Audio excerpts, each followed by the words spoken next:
So in this Alight Motion tutorial, I will be showing you how to edit text size here in Alight Motion. So to add some text to your document, just go to the bottom right, select the circle with the plus.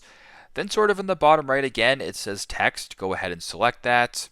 Once you're here, if I just were to go ahead and type in text size just like this, it looks pretty small. If you were to drag this green circle right here, nothing happens. Now instead, go to the top right, select where it says 18 point right here, and then you can slide this bar to make it smaller or make it larger, and then you can slide this bar right here. So for example, if I wanted to have my text size just like this, and I wanted to maybe change the color to cyan, and this looks good to go, all of a sudden I can kind of exit out of here. I can do what I got to do, right? You can also just drag it with two fingers and you can kind of make it larger or smaller this way. And if you want to go ahead and play the text right here or play the video, your text is now the size that you wanted it to be. So pretty simple, but that is how to edit text size in Alight Motion. Thanks again for watching and I hope this helps.